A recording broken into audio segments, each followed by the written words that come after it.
Rivals.com, joined by Rivals100 offensive lineman Terrence Ferguson of Peach County High School in Fort Valley, Georgia.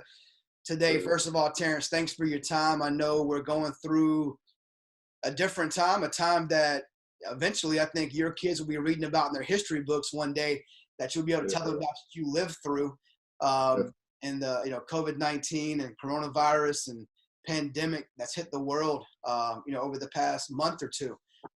You guys have been out of school, excuse me, for what, 5 or 6 weeks, and you're on the back end of your junior year, missing really your final spring practice. Have you thought about that you will not go through another spring practice at Peach County High School? Yeah, it's crazy. Like, our spring was supposed to start today. So, missing it, talk to all the bros, all the teammates, everybody's like, man, I wish I was out there for spring. So, I know you've been doing what you can to stay in shape and run. I mean, we talked a few weeks ago, and we talked about going to our own personal local gyms and working out for a while. Then they closed those down as well, and we kind of been on our own for the most part about motivating yourself and finding a way to work out and stay in condition and stay in shape. What have you been doing, I guess, day to day and week to week to stay in shape and stay in good condition? Okay, so every day, or probably I'll go 3 days, then get a day off, then another 2. I always got to work the recovery day in there for ice and stuff like that. But I'll definitely condition for about an hour and a half to 2 hours, and then after that, get about an hour of technique work in, and then about every other day, I'm out there lifting. But it's not every day because I don't have all the different machines and stuff. So most of the stuff I'm doing is upper body and then working core. Like, of course, work core every day. So for sure. What's been maybe the most difficult side of this past month and a half for you and your family? What's been the hardest part to, I guess, adjust to, acclimate yourself to? What's been the most difficult? Really, it doesn't seem that different throughout the day because my parents, both of them are still having to go to work. And it's just me and my sister here. But so the only thing that's not normal is just every day just feels like a weekend. Every day just feels like a weekend, but without being able to hang out with friends and stuff like that, everything's closed. So just staying in the house all day, trying to stay away from people. That's the most, Yeah. Have you ever lost track of days yet, thinking, okay, today's what, Tuesday or Friday? Have you lost track yet, thinking that one day's another? Oh, yeah. Like, playing the game, we'll be like, what days are like, I remember the other day, it was Sunday, and then my homeboy, like, on the game, he was like, it's Tuesday. And I was like, bro, check your phone. We're all just losing time. We're just going day by day. So yeah. It's easy. I know I've definitely lost track. I'm thinking, okay, is today Friday or Saturday or, because everything's the same. My wife's a teacher, so she's at home, working basically, with digital learning and online schooling. And we got 2 kids that do that pretty much every day right now, Monday through Thursday for them. We talked about, the most difficult part. What's been maybe the bonus or the plus, side of this, of you guys dealing with this pandemic, at home in Fort Valley? Definitely just being able to spend more time with family and just learning to not take for granted the time that you spend at home, because everyone that's in my grade, we're all young men, 16, 17 years old, 18. And in less than a year, if you're leaving early, if not a year from now, we'll all be out there. And once we go to college and come back, this will be the last time we get to just spend time in the house with no worries, no bills to pay, So just not taking for granted the time that we have now before we're actually in the real world. So, if people don't know where you're at, you're out there in the country. You're out there in rural Georgia, down 75, a little bit around that Macon area. you know, middle Georgia. It's hot, you know, it stays hot down there. You got some bugs down there. A lot of people go fishing, hunting, all that kind of stuff. What have you found yourself doing maybe to kind of pass time when you're not working out, when you're not playing video games, and definitely when you're not handling recruiting stuff? What have you been doing kind of in your free time? Really?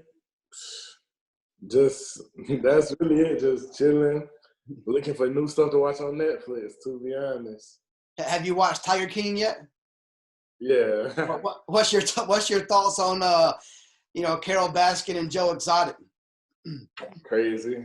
That's like he out for her. She trying to run from him. He making songs about her, killing her. Like it's just crazy.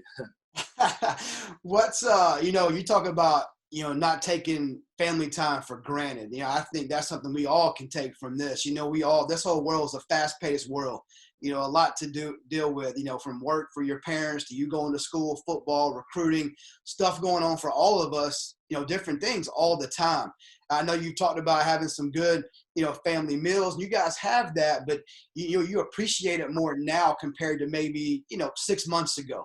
And stuff like that. What's been like that favorite meal you've had from mom, you know, over the past month or so? I would say for my mom, probably chicken and shrimp Alfredo. And then for my dad, like when he'll fry some wings and toss them, and then with fries. So yeah, definitely those two. What's the wing flavor? Is it hot, mild? Do you have different spices? What's the go-to there in that Ferguson home?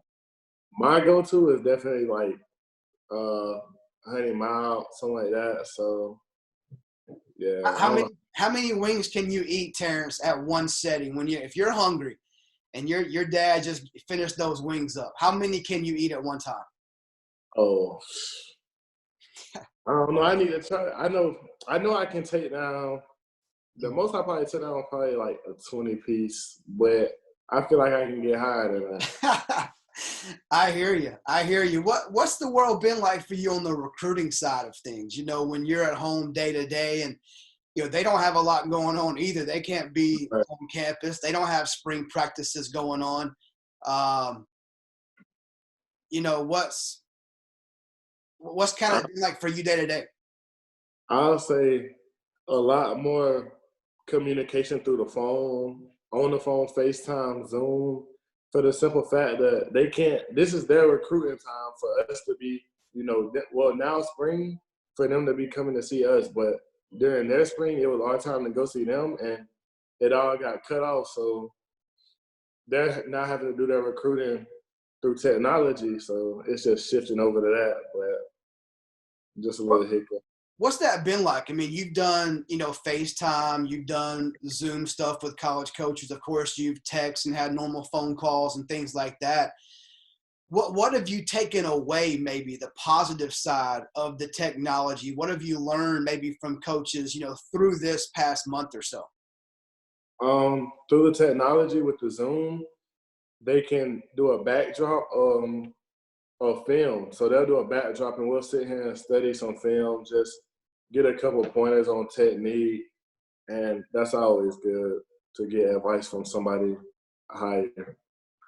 You know, are all schools, you know, let me mention the main schools first of all. I know for you it's been for a little while now, you know, Bama, Georgia, and LSU have been there from last year. You know, Florida State got in the mix, you know, earlier this spring, late winter, new coaching staff came in, took a trip to Tallahassee.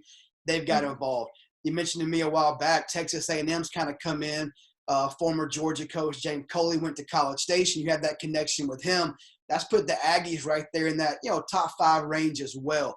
Have all the schools kind of come at you the same, or have different ones try to get you to play, you know, video games and kind of been more casual, or more other ones have been more business like? What's it been like from school to school? I mean, every school every school has somebody that want to play the game, like getting on, so they all want to do that. Then every school is definitely on the Zoom wave, trying to watch film, stuff like that. And then Texas A&M, they hosted a gaming tournament, but so I played in that at the beginning. Like it never finished because I forgot. Some people didn't play that game, but I got yeah. you. Talk about A&M a little bit. Is it the Coley factor that's put them in the mix, or is there more to it? I mean, I already had the offer, but when he got there, they just communicated a little bit more. So I'm pretty sure him being here, knowing me in Georgia, then moving, I'm pretty sure that had an effect on it. Is there anything you've learned, maybe about that program, A&M, over the past month that's, I guess maybe made your interest a little bit higher in them? I mean, not really anything I learned.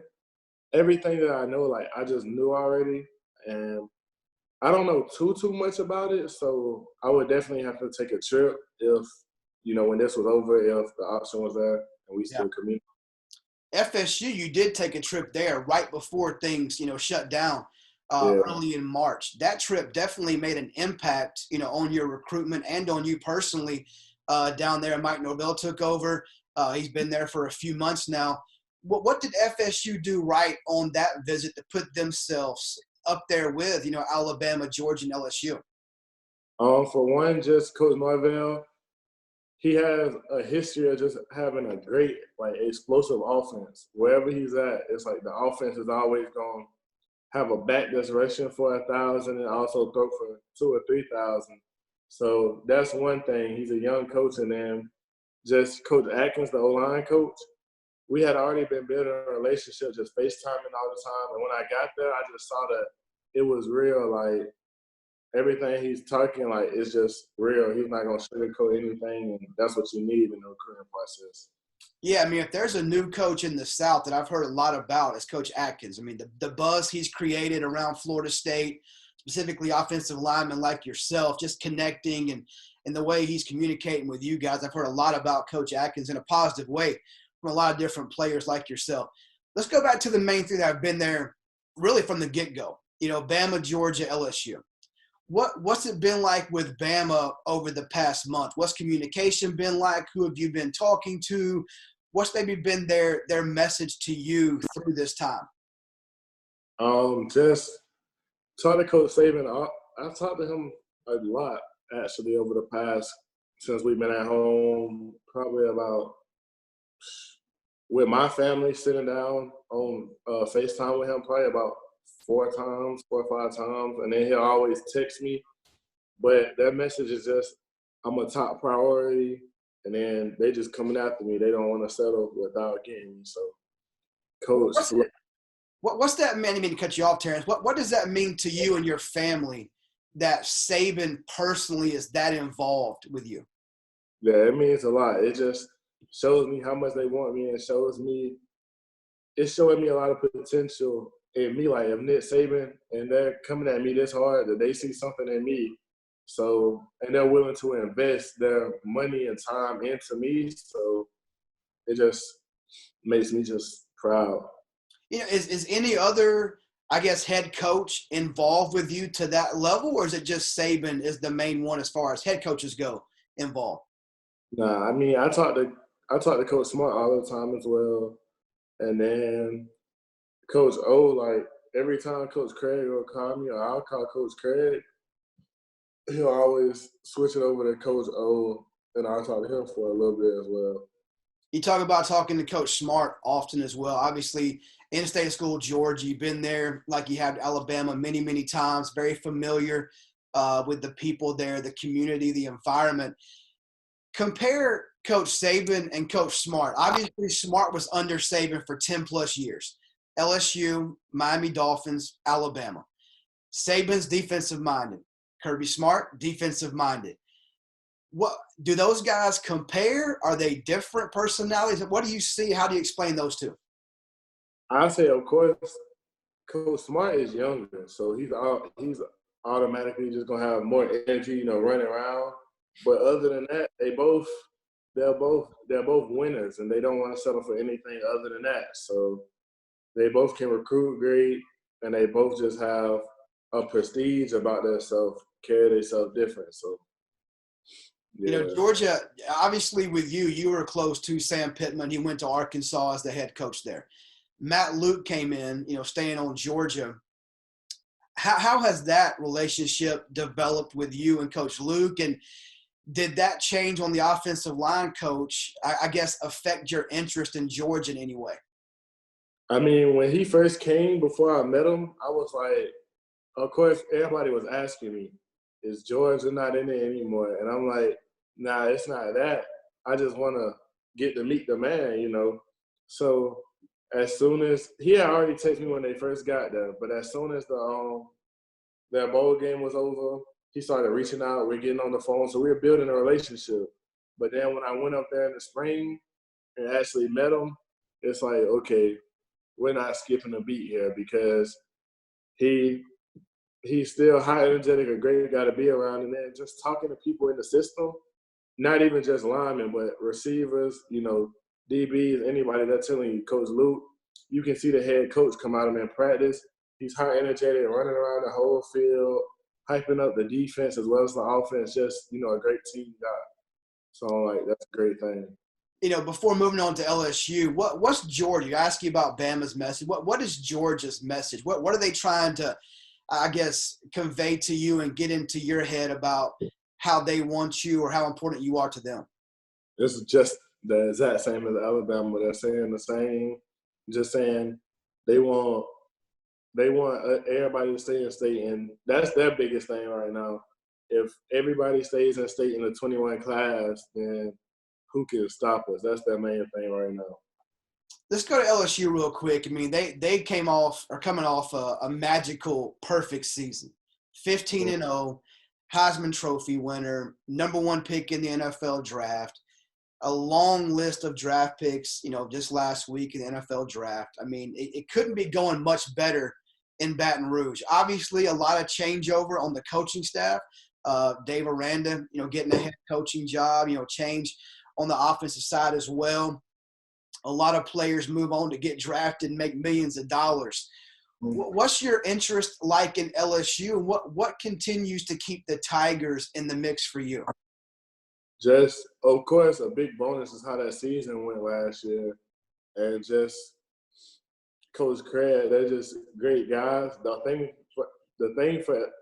about LSU for me is just I'm going to have to get out there and take another couple visits because I've only been once. So another couple visits just to see it and feel it in person. What's your thoughts on Coach O? You know, him as a coach, as a person, you know how he does things in Baton Rouge. I mean, of course, I feel like he got to be doing it the right way if they just went 15-0 and had that magical season. So that should let you know that if the players are rallying behind you like that, that means that you're a player's guy. He's not shooting on no bluff. He's all about winning, but he also really cares about you when it comes down to you as a person, you as a human being. And that's always important. You know, finishing up with you, Terrence, I mean, you know, I've known you from day one. I mean, I remember talking to you on the sideline that Thursday night game when I was watching Kearis Jackson and those guys, Sergio, play. Yeah. You were out injured at that time. You were already getting offers. You'd already taken a couple trips to, like, Georgia early on, and that was your freshman year. Here we are now, closing up your junior year. I think, you know, you've told me in the past, you know, I guess at the earliest you would commit somewhere in the summer. This is before all of what's happened the last month and a half, 2 months. What has the virus, I guess, effect had on you? Could you still see yourself committing July, August? Has this pushed things back? I mean, where do you stand now? No, I feel like it'll push back. It definitely won't be in the summer just because I'm going to want to take a couple more visits. So it just depends how quick this gets done. Like, if it gets done soon and I take my visit over the summer, it could be a during beginning of the season type thing. If not, I mean, even if it does happen like that, that doesn't mean it is beginning of the season. You know, it's just whenever I feel it. So anytime between the beginning of the season to signing it.